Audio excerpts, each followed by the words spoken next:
How many times do we have to teach you this lesson, old man? I love the young people. Police! Police! Help! Help! Hello, welcome back to my channel. My name is Adeze and I watch TV.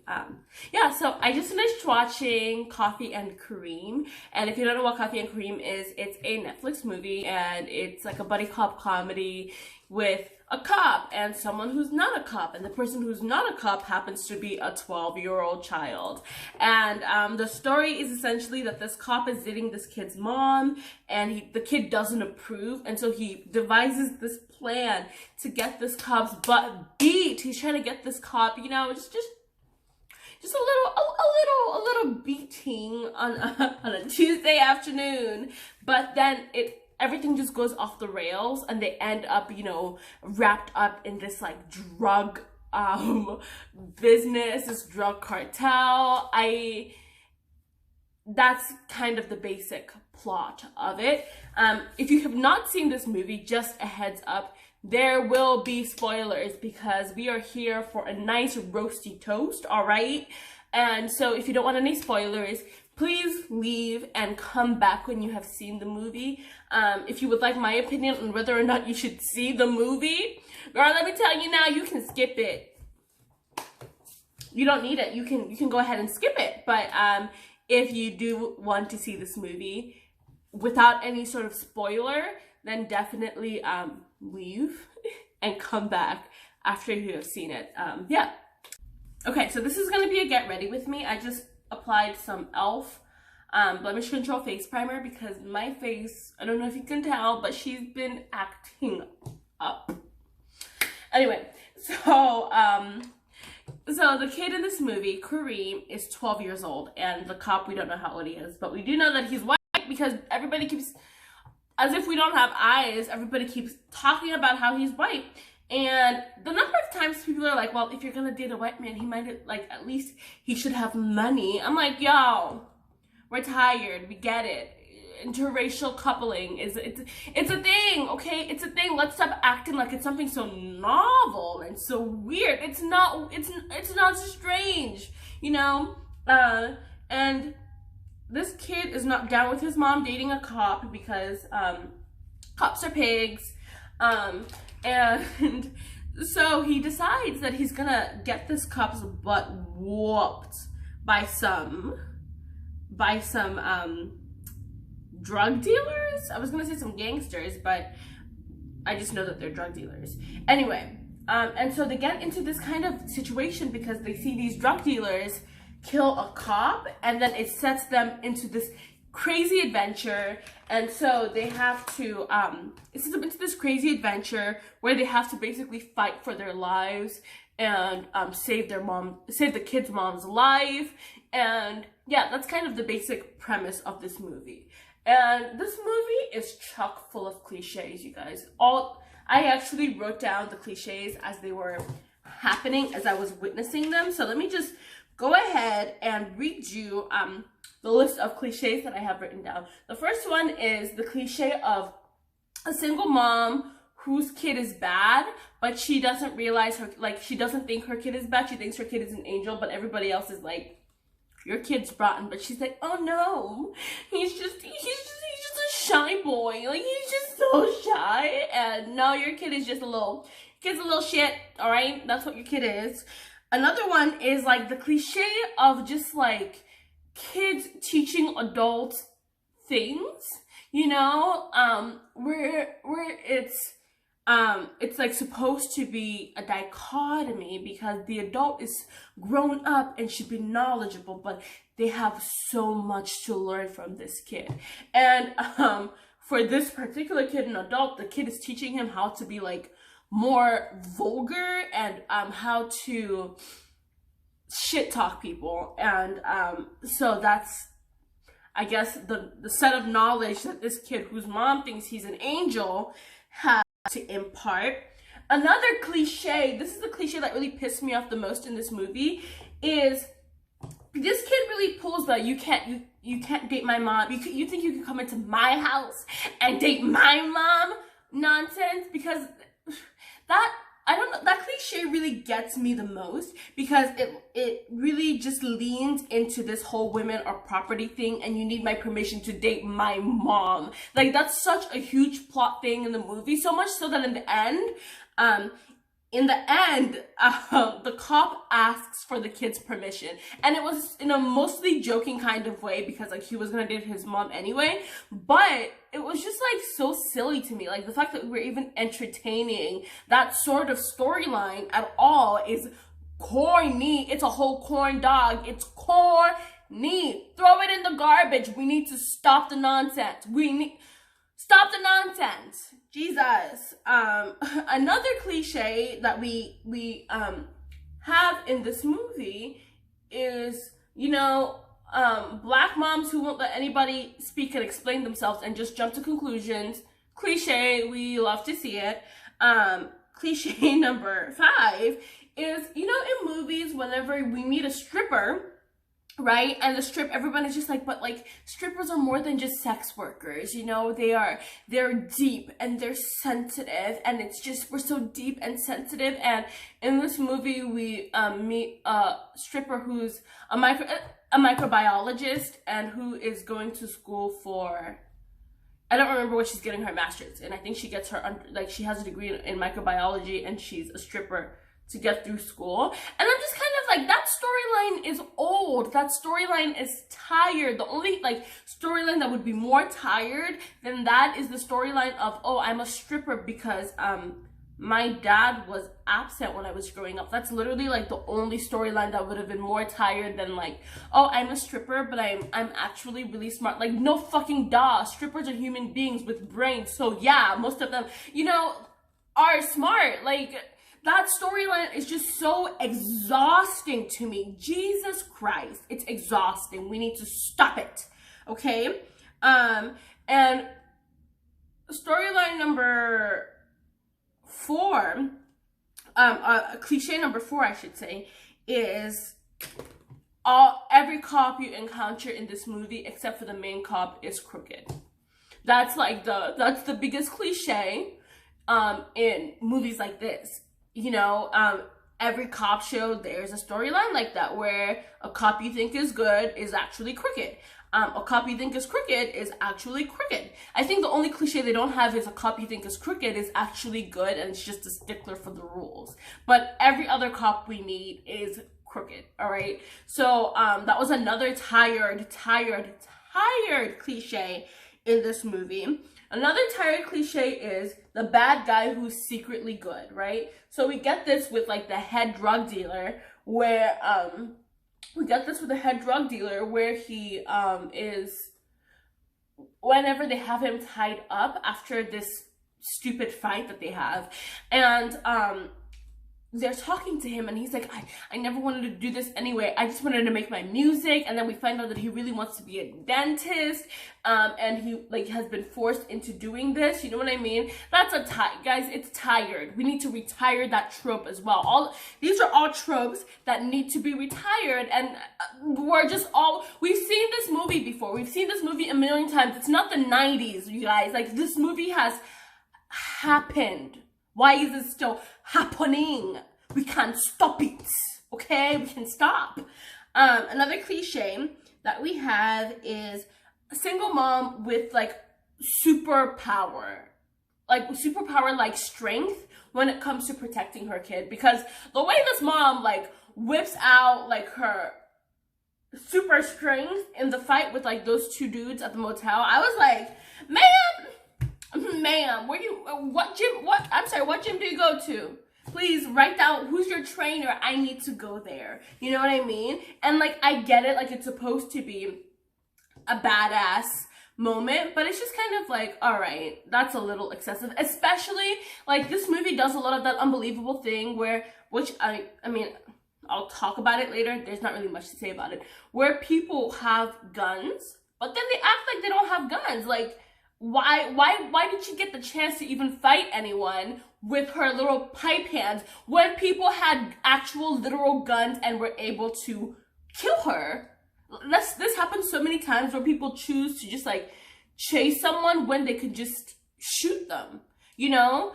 So that's another cliche. we have, yeah, and then also in the end of the movie, whenever the woman, the bad cop, I don't know, I'm putting this in quotes, she is a bad cop, but whenever the bad cop, tries to shoot Coffee, and she pulls out a gun out of nowhere and shoots her an excessive amount of times. It's an excessive amount of time that she shoots this one. It's like 5 or 6 times. And it's supposed to be like, nobody messes with my family kind of energy. And I was just like, tired. Number one, she doesn't have personal beef with this woman. Like, okay, yeah, this woman tried to kill her, but I feel like, you know, if it was Coffee or the son or even just like one of the other police officers, you know, that would have made sense. But like, and the number of times she shoots her is just, it's so extra. And then she says, nobody messes with my family. And I was like, all right, keep it pushing, keep it pushing. Another cliche in this movie was the super dramatic ransom call that's like, my life, I'll trade my life for their life, followed by a super dramatic kind of ridiculously so ransom, which when he pulled up in his car and the mom and the kid were still alive, I said, what kind of evil empire are you running that you're just keeping like, their bodies should have been at the bottom of any sort of lake that's close to Detroit at that point. Like, their bodies should have been chopped up somewhere and been, what kind of empire are you running where you're bringing your future victims to your crime scene? It doesn't make any sort of sense, you know? So that's another cliche. It's just like people waiting forever to kill people that they could have just killed and gotten rid of. So that's another one. Oh yeah, the most cliche of them all is when you send out the bad guy to kill the family, but he chooses not to kill them. Was that supposed to be dramatic or gratifying in a certain way? And then the single mom's strength really comes out when she's like, you remind me so much of my son. And I said, ma'am, who wrote this? We're tired. We are exhausted. Why are we doing this, you know? So that's another cliche that happens. Another cliche, this movie is just chock full of cliches, is why are they doing these trades in a building that has all of these highly combustible fluids in it? Like, that's just, it's so cliche, you know? It's just clearly set up so that there can be a super dramatic explosion that's unnecessary, so unnecessary. And so there's yeah, there's that. And so, of course, there's a fire. So people are having this shootout in the midst of a fire. And another cliche that happens in this movie is when they run out of bullets and have to have a really dramatic hand-to-hand fight. So cliche. So cliche. So unwarranted. Especially because the door was just like, just right there. And wow. Yeah, and then of course another cliche, because they're in a building with highly combustible fluids, is an explosion happens. What? An explosion happens? So this explosion happened. So that's a cliche. And another, I feel like this is the one that always gets me in movies like these, because I'm like, all right, I'm sorry, but you have to sacrifice some main characters. If you're gonna give me a dramatic movie, I want to be a little bit sad in the end. Sorry, I don't make the rules, all right? I want this little snot-nosed kid to have learned his lesson, you know? But after this explosion happens, the number of people who survived this dang explosion, I'm just like, ma'am, was there an explosion or not? How have we all survived? Was there an explosion or not? Because you're telling me that basically every single person who was in that building survived the explosion? Ma'am, make it make sense. Make it... Please make it make sense, all right? So those are my list of cliches that this movie really just fostered and loved and I almost said thrived. This movie did not thrive. This movie was a mess. And yeah, so that's my like mini list of cliches. I'm sure I missed a couple. When you see it, if you please comment below the cliches that I missed when you watch this movie, because honey, it's just one giant cliche. All right. Great. So now we're just gonna go through and just talk about some of like the issues that I had with the movie beyond it being a cliche. Because to me, like, this movie was supposed to be like a buddy cop comedy meets action movie, right? But it didn't lean hard enough in either of them. And people would try to make jokes in like times of serious tension, and I understand what that's supposed to serve, but it just was never done correctly. Like, the jokes just either were not funny enough or the tone just shifted so quickly, you know what I mean? Like, and so the jokes just didn't land. It felt so clunky. And another thing, this movie just really feels like it was written by a bunch of stand-up comedians. That's what it feels like. It feels like it was written by a bunch of stand-up comedians, and there was no one who does any serious storyboarding in the room when this was written, you know?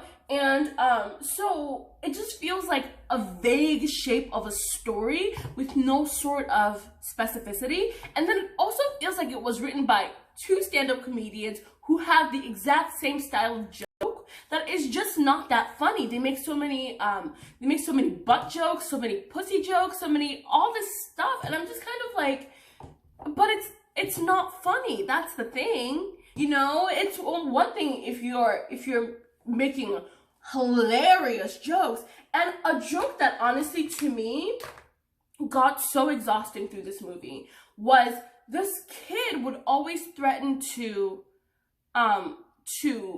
turn Coffee in for molesting him, but it's a lie because Coffee never did. And like, it just isn't funny at all. Like, that's, to me, that's not a joke. That's not something anyone should be joking about. And it kind of made me feel one of two things. Either this movie is trying to make a statement about people making false rape accusations, or it's trying to tell us that that someone, because the amount of detail that this kid goes into with the molestation, it makes you feel as if has one of this kid's mom's exes actually molested him or something, because he goes into so much detail about it, and the level of apprehension that he has about Coffee dating his mom. I'm like, listen, if one of your mom's exes molested you, then yeah, okay, it makes sense. It makes sense. But but to just joke about, well, if you don't take me, I'm gonna call the cops and tell them that you touched me, that's not funny. I'm sorry, it's not funny. It's not. And this movie, right, kind of a huge not plot point, but factor in the movie is this kid just being very, very vulgar and saying things that, like, if an adult said it, that character would be very unlikable. And this movie just takes advantage of a lot of the shock factor of having a little child say really disgusting things, you know? And so they think just because it's shocking, it's funny. But the thing about that is it gets very old within the first 20 minutes of the movie. And so we just have this kid, I don't know, to me, there needed to be more. There needs to be more than just, oh, I'm gonna be vulgar throughout this entire movie. And I have no issue with vulgarity, but I think it's just, to me, it's blatantly disguised because they're putting those words in a little kid's mouth. If those words were in an adult's mouth, that would not have been sustainable for an entire movie. It just wouldn't have. And so they think that just because it's in a kid's mouth, it would be sustainable throughout an entire movie. And this kid basically didn't really have any other characteristics but vulgarity. You know what I mean? And the kid almost feels like a character that would be written as a side character in any other film. So it just, I don't know, I just don't really buy it. And yeah, and also Coffee's growth from just regular boring cop to badass is so random. It's, ma'am, it's so random. It's unbelievable. And yeah, those are just some of my feelings about the characters. But I will say, I think the kid who played the kid, what is his name? I'll write it down. I'll look it up and I'll write it down. Is actually a very good actor, and I would love to see him in other things. Another thing too is I think this was some of Taraji P. Henson's best work. I really and it sounds shady, but I love Taraji P. Henson. I think she's a phenomenal artist, actor. I love her work. And I think that, like, she did a really good job in a very bad movie. I tried to find what the budget for this movie is because it has quite a few big stars in it, because it has Taraji P. Henson and Ed Helms. So it could not have been a cheap movie to make. It could not have been cheap. But I couldn't find it, so I don't know how much it cost them to make it. And I hope it wasn't a ton of money, because although I'm sure it was a ton of money because Taraji P. Henson and Ed Helms.